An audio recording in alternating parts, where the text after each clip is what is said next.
നിങ്ങൾക്ക് ആരോട് ആദരവുള്ളത്? ഞാൻ അതൊക്കെ പോട്ടെ, നിങ്ങളെ പ്രസിഡന്റിനോടെങ്കിലും നിങ്ങൾക്ക് ആദരവുണ്ടോ?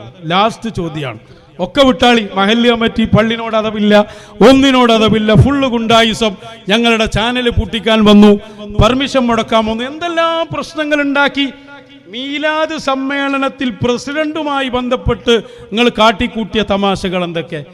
പാവം തോന്നിപ്പോയി, എൻ്റെ ഒരു ഉസ്താദാണല്ലോ എന്ന് വിചാരിച്ചിട്ട്. നിങ്ങൾ ആദ്യം ശ്രദ്ധിക്ക്, ഒരു മെയിൻറ്റില്ല. ഇപ്പൊ നമ്മൾ പണ്ട് കാലത്തൊക്കെ ഒരു സദസ്സ് നടക്കുന്നു, ഉള്ളാൾത്തങ്ങൾ കയറി വരുന്നു, എങ്ങനെ ഉണ്ടാവും? അല്ലെങ്കിൽ കണ്ണിയത്ത് ഉസ്താദ് കടന്നു വരുന്നു, ആ പ്രസംഗം നിർത്തി, അതിനൊരു ആദരവില്ലേ? ഇത് C5C മരുമകൻ പ്രസംഗിച്ചുകൊണ്ടിരിക്കുകയാണ്, മെയിൻറ്റ് ചെയ്തില്ല. ആരാ കടന്നു വരുന്നത്? അവരുടെ ഏറ്റവും പ്രധാനപ്പെട്ട ആൾ. ഞാൻ വെറുതെ പറയല്ല. ആദ്യം നിങ്ങൾ ഒരു രംഗം കാണാ, ഇവര് ഈ ചെറുപ്പക്കാരാണ് ഉസ്താദുമാരെ വരെ നിയന്ത്രിക്കുന്നത് എന്നതിൻ്റെ ഒരു മര്യാദയും ഇവർക്കില്ല എന്നുള്ളതിൻ്റെ ഏറ്റവും വലിയ ഉദാഹരണം. ആദ്യം നമുക്ക് ഹക്കീം അസ്ഹരി ഇതിന് മുമ്പൊരു സ്ഥലത്ത് സുലൈമാൻ ഉസ്താദ് പ്രസംഗിച്ചുകൊണ്ടിരിക്കുമ്പോൾ വന്നിട്ട് നിർത്ത് എന്ന് പറഞ്ഞു, നിർത്താനായി എന്ന് പറഞ്ഞു, ബാങ്ക് കൊടുക്കാനായി, നിർത്താനായി. ഉസ്താദ് പറഞ്ഞു ബാങ്ക് കൊടുത്താൽ പോരെ, അപ്പൊ ഞാനാണ് നിർത്തുമല്ലോ. എന്നിട്ട് ഉസ്താദ് പറയുന്നുണ്ട്, ഞാൻ സുന്നി പറയുന്നത് ഓന് പറ്റണില്ല, ഞാൻ സുന്നി പറയും, ശ്രദ്ധിച്ച് കേട്ടാ മനസ്സിലാക്കാം. അപ്പൊ വലിയ വല്ല വയസ്സ് ചെന്ന കണ്ണിയത്ത് ഉസ്താദിനെ വിടി, EK ഉസ്താദിനെ വിടി, ചെറുശ്ശേരി ഉസ്താദിനെ വിടി, സമസ്തയിലെ അപ്പുറത്തുള്ള ആളുകളൊക്കെ വിടി, നിങ്ങളെ പ്രസിഡന്റിനോട് പോലും അന്നത്തെ അരങ്ങൊന്ന് ആദ്യം കണ്ടുകൊടുക്കും. അറിവുണ്ടാവില്ല. ഈ ഖുർആൻ പരിഭാഷയാണ് നമ്മളൊക്കെ പ്രേരിപ്പിച്ചത്. അത് ഇവിടെ തുടങ്ങി വെച്ചത് ആരാ? വിദേഹത്തിൻ്റെ അതിലാരാ? അങ്ങനെ കൊടുക്കാത്ത എന്താ? ആഖിറു ദഅ്വാനാ അൽഹംദുലില്ലാഹി റബ്ബിൽ ആലമീൻ. ഞാൻ സുന്നി അപ്പോൾ മറ്റോ ശ്രദ്ധിക്കാന്ന് മൈക്കെടുത്തതാ. ഞാൻ സുന്നി പറഞ്ഞത് ഓന് പറ്റിയിട്ടില്ല, കാരണം ഖുർആൻ പരിഭാഷക്കെതിരെ പറയണ് വഹാബിന്റെ. അപ്പൊ അത് പറഞ്ഞപ്പോ ബാങ്ക് കൊടുക്കാനായി, ബാങ്കാണ് കൊടുത്താ പോരെ എന്നാണ് ഉസ്താദ് ചോദിച്ചത്. ഇനി ഇന്നലെ നടന്ന നാടകം, ഇവരൊക്കെ എന്താ ചെയ്യേണ്ടി? ഞാൻ പറഞ്ഞു, നിരീശ്വരവാദികൾ ഓരോ നേതാവ് വരുമ്പോൾ അതിനൊരു മാനിക്കുമല്ലോ, അതുപോലുമില്ല. അതേസമയത്ത് ഒരു രാഷ്ട്രീയ നേതാവാണ് വരുന്നതെങ്കിലോ, ഒരു മന്ത്രി കടന്നു വരിക, എന്തേക്കൊരു അവസ്ഥ? പ്രസിഡന്റ് അതാ വന്ന് വരികയാണ്, പ്രസംഗം. ഇന്നലെ മിനിയാത്തെ പരിപാടി കാണിച്ചു കൊടുക്ക്. ഇസ്ലാമിൽ നാം കാണുകയില്ല.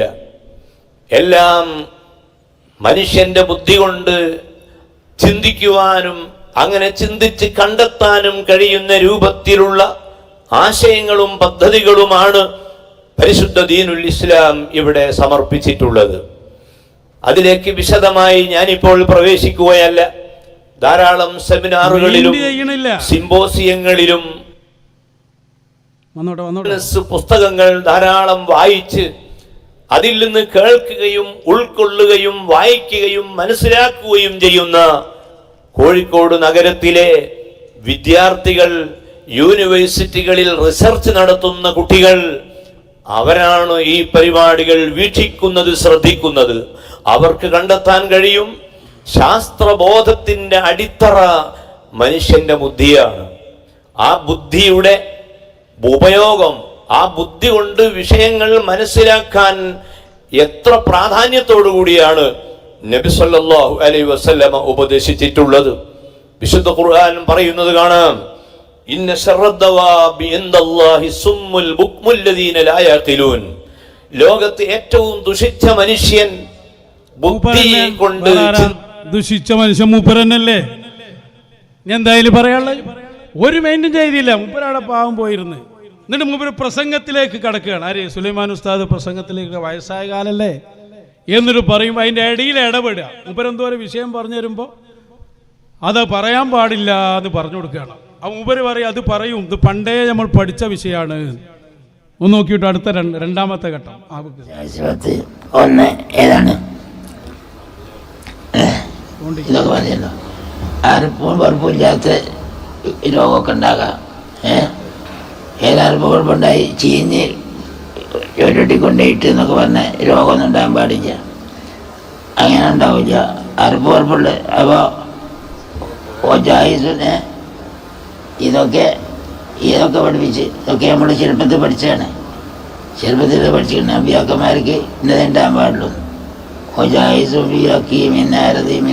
പ്രസിഡന്റ് പ്രസംഗിക്കുമ്പോ ഒന്ന് അതബിൽ കേട്ടൂടെ? അതിന്റെ ഇടയിൽ പോയി ഇപ്പൊ ഓൻ വയലാറിന് കൊടുക്കണം ഇപ്പൊ അവിടെ കഴിഞ്ഞില്ലട്ടോ. ഇനി കുറച്ചുകൂടി പ്രസംഗിക്കുമ്പോ പറയാണ് മറ്റേ അക്കീമസേരി പറഞ്ഞ അതേ വാക്ക്, നിർത്തല്ലേ, നിർത്തിക്കോളി മൗലൂദ് തുടങ്ങാൻ. ആരാ പ്രസംഗിക്കണേ? ഏറ്റവും വലിയ ടോപ്പ് നേതാവാ. നിർത്തല്ലേ, അതാ പറഞ്ഞ വാല് തലയെ നിയന്ത്രിക്കുന്ന സംഘം. അങ്ങനെ പറയാൻ പാടുണ്ടോ? എവിടുന്ന് ഞങ്ങൾ അത് പഠിച്ച് നമ്മളോട് പറയും ഉസ്താവുമാരെ ബലെന്താ ഒന്ന് കണ്ടോളൂ. ആ രംഗം കൂടി കാണാം നമുക്ക്. പവൻ്റെ ചോപ്പോട് കരുന്ന വെൾപ്പാറ അവിയത് മുഷറബും വലിയ ഉണ്ടാകുന്ന റസൂലിനെ പറ്റി അത് ചെറുപ്പത്തിൽ പഠിപ്പിച്ചതാണ്. കിതാബ് ഓതിയപ്പോഴും അതിൻ്റെ എണ്ണ. അപ്പം അങ്ങനെ നബി സല്ലല്ലാഹു അലൈഹി വസല്ലമയെ പറ്റി ചെറുപ്പത്തിൽ പഠിപ്പിച്ചും മുസ്ലിമായ വ്യാപാരമൊക്കെ ഉണ്ടെങ്കിൽ ചെറിയ കുട്ടികളാകുമ്പോൾ ആദ്യം റസൂലിനെ പറ്റി പഠിപ്പിക്കൽ. അങ്ങനെ പഠിപ്പിക്കും. അങ്ങനെ പഠിപ്പിച്ചാൽ പിന്നെ അത് തന്നെ പിന്നെ വരണേ. അപ്പോൾ ഈ രൂപത്തിൽ നമ്മൾ എന്ത് ചെയ്യണം? പഠിക്കുക.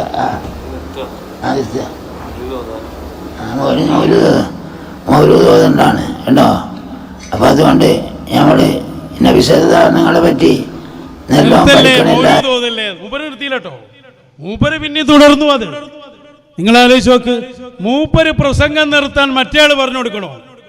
മൂപ്പർക്ക് അറിയില്ല എപ്പോഴാണ് നിർത്തേണ്ട സമയം എന്നുള്ളത്. ഐസരിമാരൊക്കെ എന്ത് നോക്കി നിൽക്കുക? എന്തിനാണ് ഈ ജാതി സംഭവത്തിലേക്ക് വയസ്സുകാലത്ത് ഉസ്താദിനെ ഇങ്ങനെ അപമാനിക്കാൻ കൊണ്ടുപോകുന്നത്? ഞങ്ങൾക്കതിൽ വേദന ഉണ്ട്, ഞങ്ങൾ ശിഷ്യന്മാരല്ലേ. മാത്രല്ല പിന്നെ ലാസ്റ്റ് മൂപ്പര് പിന്നെയും പ്രസംഗം തുടർന്നു. അതിൽ പിന്നെ ഇയാൾ മൈക്കൻ എന്നെ പിടിച്ചിട്ട് ലാസ്റ്റ് ഉസ്താദ് സല്ലല്ലാഹു അലൈഹി മുഹമ്മദിനെ നിർത്താൻ അനുവദിക്കില്ല, സ്വലാത്തൊക്കെ ഇയാളാ ചെല്ലണം. എന്താ ബലക്ക ധിക്കാരം? ഒന്ന് കേൾപ്പിച്ചു കൊടുക്ക്. ആ ലാസ്റ്റ് രംഗം കൂടി ഉണ്ട്. ഉസ്താദ് നിങ്ങൾ എന്താ വിദേഹത്ത് അറിയാതില്ല നല്ല കാര്യമാണ്. അതുകൊണ്ട് പോലെ ഓതാ ഇരിക്കണം, ഓതട്ടെ ഉണ്ടോ? റസൂലുള്ളാഹി തന്ന ഓതി വരാതി റസൂല്. ഞാനാരാ? ഞാൻ ഹബീബുള്ള അല്ലേ? അങ്ങനെ റസൂല് പറഞ്ഞ അവിടെ ഇരുന്ന് ഇത് വിദേഹത്താണ്, നീ ചെയ്ക്കോളി എന്ന് പറഞ്ഞിട്ട് മഞ്ഞ് മൗലൂദ് ഓതുകയാണ്. ഓരോ തവണ ഞാൻ നിർത്തി. അസ്സലാമു അലൈക്കും.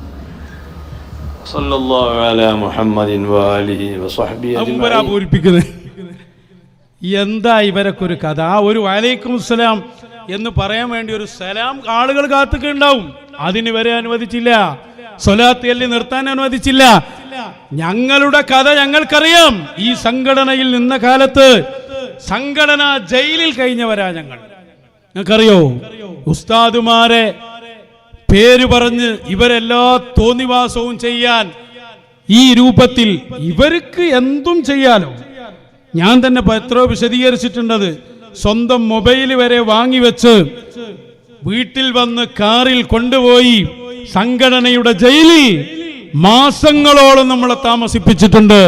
സ്വന്തം വീട്ടിലേക്ക് വരെ വരാൻ അനുവദിക്കാതെ ഉസ്താദുമാരോടുള്ള ബഹുമാനം കാത്ത് നമ്മൾ അതൊക്കെ സഹിച്ച് ജമാഅത്തിന് പോലും പോകാൻ പാടില്ല എന്ന് ആ റൂമിൽ നിന്ന കാലത്ത് ഇവർ പറഞ്ഞത്.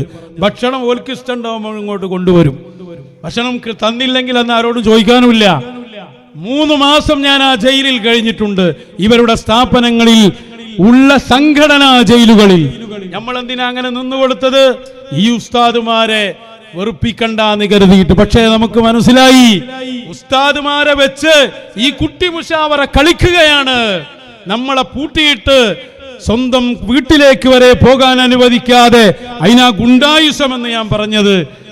അതിനി അനുവദിക്കൂല എന്ന് കരുതിയിട്ട് ഇവർക്കെതിരെ മശായിഖുമാരുമായുള്ള ബന്ധമുണ്ടാവുകയും മശായിഖുമാരുടെ നേതൃത്വത്തിൽ അതിശക്തമായ പോരാട്ടം നമ്മൾ നടത്തുകയും ചെയ്യുമ്പോ ഇവരിങ്ങനെ കുത്തിയായി നമ്മുടെ ഈ അതിശക്തമായ മലവെള്ളപ്പാച്ചിലിനെ നോക്കി നിൽക്കുകയല്ലാതെ ഞങ്ങൾക്കെതിരെ ആദർശപരമായി ഒരു വിരലനക്കാൻ പോലും ശേഷിയില്ലാതെ ഒന്നിനും കഴിയാത്ത തളർന്നു കിടക്കുന്ന വാപ്പയായി AP സമസ്ത മാറിയെന്ന് ഇവിടെ വെച്ച് ഞാൻ ഒന്നുകൂടി പറയുകയാണ്. അതാണ് ബഹുമാനപ്പെട്ട ശംസുൽ ഉലമ EK ഉസ്താദ് അന്ന് തന്നെ പറഞ്ഞു, ഇവര് സുന്നിയല്ല. അത് കേൾക്കാതിരിക്കാൻ പറ്റൂലല്ലോ. എന്തായാലും പാറക്കടവിലെ പള്ളിയുടെ പ്രശ്നം പറഞ്ഞാലും, അങ്ങ് കുന്നുംപുറത്തെ പള്ളിയെ കുറിച്ച് സംസാരിച്ചാലും, അങ്ങ് നോളേജ് സിറ്റിയിലെ പള്ളിയെക്കുറിച്ച് പറഞ്ഞാലും അങ്ങനെ ഞാനിപ്പോൾ അത് എണ്ണി നോക്കുമ്പോൾ 15ഓളം മഹല്ലുകളിൽ ഇവർ ഈ പണിയെടുത്തിട്ടുണ്ട്. പള്ളിയുടെ സ്ഥലം ആദ്യം വാടകക്കെടുക്കും, എന്നിട്ട് സ്വന്തം പേരിൽ രജിസ്റ്റർ ചെയ്ത് ഇവരവിടെ ബിൽഡിങ്ങുകൾ ഉണ്ടാക്കി, ഇവർ വലിയ സൗധങ്ങൾ ഉണ്ടാക്കി വരുമാനം വാങ്ങുക. ഇപ്പൊ ഞാൻ നേരത്തെ പറഞ്ഞ കുന്നുംപുറം ഭാഗത്തുള്ള പള്ളിക്ക് ലക്ഷങ്ങളാ വരുമാനം, സ്വന്തം പേരിലല്ലേ എഴുതിയത്. ഇതൊക്കെ ഇവിടെ നടക്കുന്ന തോന്നിവാസങ്ങളും ഗുണ്ടായുസവുമാണ്. അതുകൊണ്ട് ഇ.കെ. ഉസ്താദിന്റെ ആ വാക്കുകൾക്ക് എത്ര പ്രാധാന്യമുണ്ട് ഉസ്താദ് അവറുകൾ പറഞ്ഞോട്ടെ. സംശയവുമില്ല, ഇവർക്ക് ഈ സമുദായത്തെ ഭിന്നിപ്പിക്കാൻ സാധിക്കുന്നതല്ല, ഞങ്ങൾ അതിന് അനുവദിക്കുകയില്ല. സമസ്ത കേരള ജമിയത്തുൽ ഉലമയിലെ ഒരു രോഗം പറയാൻ ഇവർക്ക് സാധിക്കുകയില്ല. അതിന് യാതൊന്നും സംഭവിച്ചിട്ടും ഇല്ല. അതിൽ നിന്ന് പുറത്തുപോയി മൂന്നാലാൾ പുറത്തുപോയി അത് കൂടിയത് കൊണ്ടിട്ട് ഒരു കാര്യമൊന്നുമില്ല. ഇത് തുന്നിയാവൂല. ഞങ്ങളാണ് തുന്നി എന്ന് പറഞ്ഞുകൊണ്ട് ജനങ്ങളാണ് സ്വീകരിക്കുകയില്ല. വളരെ വ്യക്തമായി പതിറ്റാണ്ടുകൾക്ക് മുമ്പ് വിലായത്തിന്റെ നാവ് കൊണ്ട് സംസാരിക്കുകയാണ് ഇ.കെ. ഉസ്താദ് ശംസുൽ ഉലമാ അവറുകൾ. അല്ലേ? ഒന്നുകൂടി പറഞ്ഞോട്ടെ, അതിന്റെ ബാക്കി കൂടി. എറണാകുളത്ത് സമ്മേളനം നടന്നു. എന്ത് സമ്മേളനം? സുന്നി സമ്മേളനം. എന്താ സുന്നി? ആ സുന്നി സമ്മേളനം നടന്നേ ആ സ്ഥലത്ത് നിങ്ങളാരെങ്കിലും ഉണ്ടായിരുന്നെങ്കിൽ അവര് തുണിയൊന്ന് പൊന്തിച്ചു നോക്കിയാൽ സുന്നത്ത് കഴിച്ചില്ലാതാണ്. അന്ന് തന്നെ പറഞ്ഞിനി അതാ സുന്നിയാണ്. അതുകൊണ്ടാണ് നമ്മൾ പറയുന്നത് പെട്ടുപോകണ്ട. ഇവര് മശായിഖന്മാരടുത്ത് വരുന്ന കാലത്ത് ഇതൊക്കെ പറഞ്ഞു കൊടുത്തതാ. ബാപ്പനോട് പറഞ്ഞതാണ്, മോനി ശിഷ്യനും പേടിച്ച് നിൽക്കണ്ട, നിങ്ങൾക്ക് സഹായം റബ്ബിൽ നിന്നുണ്ടെങ്കിൽ ആരെയും ഭയപ്പെടണ്ട. എന്ന് ഓതിക്കൊടുത്ത ആയത്ത് വരെ ഞങ്ങൾക്ക് ഓർമ്മയുണ്ട്. അള്ളാന്റെ സഹായമുണ്ടെങ്കിൽ നിങ്ങളെ പരാജയപ്പെടുത്താൻ ആർക്കും കഴിയില്ല. അള്ളയും അള്ളാന്റെ ആളുകളും കൈവിട്ടാൽ ആരുണ്ട് നിങ്ങളെ രക്ഷപ്പെടുത്താൻ? ആര് സഹായിക്കും? ഇന്നിപ്പോ ആ ചോദ്യം സ്വന്തം മനസ്സാക്ഷിയോട് ഈ നേതാക്കൾ ചോദിക്കട്ടെ. പണത്തിന്റെ ഹുങ്ക് കൊണ്ട്, അണികളുടെ എണ്ണം കൊണ്ട് നിങ്ങൾക്ക് എന്തെങ്കിലും ഒരു ഇസ്സത്ത് ഉണ്ടാക്കാൻ ഇവിടെ കഴിയുന്നുണ്ടോ? ഇല്ല. എന്താ കാരണം? അല്ലാഹുവിന്റെ സഹായം നിങ്ങൾക്ക് നിന്നുപോയപ്പോൾ നിങ്ങൾക്ക് സഹായകരായി ആരെയും കിട്ടിയില്ല. നമ്മളതാ മനസ്സിലാക്കേണ്ടത്. ബദറിൽ വിജയിച്ചത് സഹോദരങ്ങളെ ആത്മബലത്തിലാണ്, അഥവാ നബി മുഹമ്മദുർ റസൂലുള്ളാഹ്. നമുക്ക് പുതിയ ഒരു വഴിയും ഇവിടെ ഉണ്ടാക്കണ്ട. ഇ.കെ. ഉസ്താദ് പഠിപ്പിച്ച വഴി, എല്ലാ വിഷയത്തിലും അഹ്ലുബൈത്തിനോടുള്ള ആദരവ്.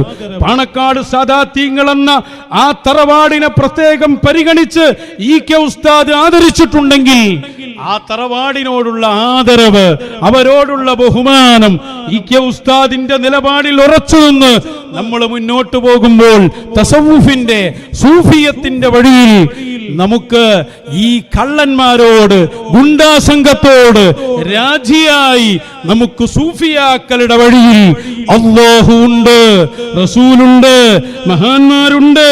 അവരെ സഹായമാണ് വലിയ സഹായം. മാത്രമല്ല ആ മഹാന്മാരായ ആളുകൾ അവര് നമ്മുടെ മരണസമയത്ത്, നമ്മുടെ ഖബറിൽ, മഹ്ശറയിൽ ഒക്കെ ആരാണ്ടാകുക? ഹബീബായ മുഹമ്മദുർ റസൂലുള്ളാഹ്, ഹബീബായ തങ്ങളുടെ ശഫാഅത്ത് കൊണ്ടല്ലാതെ ആര് രക്ഷപ്പെടാനാണ് കൂട്ടുകാരെ?